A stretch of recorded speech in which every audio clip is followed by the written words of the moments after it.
All right, continuing on with the Marcos. Here we have some parts that come with the car. You can see the roll cage dismantled. There are the window tracks and the windows underneath there. This was a sort of a mock-up dash for the car when it was built as a race car.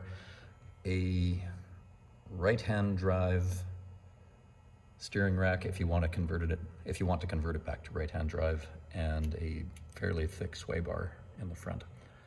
And over there are 4 brand new gas stock coilover units. Yeah, that should do that. Let's take a look underneath this thing. Not much to see. You know, it's the rear diff is, you know, stuck in a little wood box. So if you want to service it, you pull it out the side. It's a pain in the butt, but I've seen worse.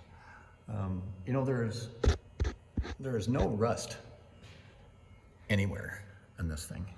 Well, it's wood for one thing, but all the steel components are in really nice shape. It's just nice to be working on a car that, you know, the steel has been painted, and, you know, it's just been in garages, so you're not dealing with rust. As you can see here, the flywheel and the starter are missing. Those are Ford Cortina pieces. They're not too bad to get at all. Let's see, the diff is, like, there is moisture there. I'm sure that's leaking a bit, not much. And again, there's just, everything is sort of just not rusty. And there's the suspension mounts for the leading arm 4-link suspension, which is kind of interesting. I'm not sure if there's much else we can see in here. You know, the front end of the car is, you know, it's typical, but it is not absolutely beat up, thank heavens. Now, let's go over to the parts. What do we got? These are sort of the race car stuff when it was converted to a vintage racer. There's a instrument pod with a big tachometer wiring harness, which would not be useful for a road car. As I said before, I'd put a Spitfire wiring harness in it. They're cheap and simple, and you have a verified wiring diagram in the end. This is some sort of a demisting fan, I think. One of the calipers, one of these is missing, I know that. Alternator, of course, and this is a remote battery connection, which there's a little hole in the side of the passenger, the driver's side for that. Okay, we have 2 new front bumpers. We have a front spoiler, which actually doesn't look too bad. These are the wheel covers for the inside of the clamshell, so you don't get a bunch of muck splashed up onto the engine compartment. That is throttle linkage, I believe, left over. That was another part of the bottom part of the dash.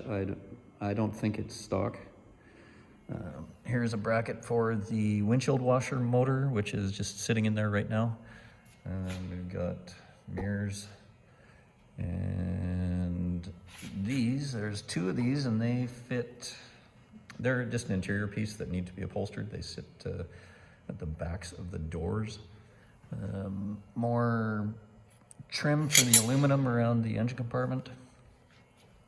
This is flexible insert for the windshield and rear window seal to lock in the glass. 2 door seals, I believe. They look new. I'm not sure where they came from. And these are rear interior panels that could be left or upholstered, whatever you want. And we've got a set of rear bumpers. Speedo cable, of course, and the kind of cheesy rear spoiler. That's my opinion anyways. I think that's it. That's the vehicle as it sits right now in December of 2025. The car, you know, I would never try to bring this back to Concourse original shape. It would just cost you way too much money. I think this car it could be a fantastic little track car or a vintage racer or a nice little road car if you don't mind putting it together without absolute original pieces. I think it would be a nice project. That was my intent anyways. The reason I'm selling the car is I've had an adverse reaction to fiberglass and epoxy dust, and I like to do all my own work, so this car just is not working out for me. But anyways, any questions or concerns, probably best to reach out to me on the Facebook ad. Okay, thanks for watching.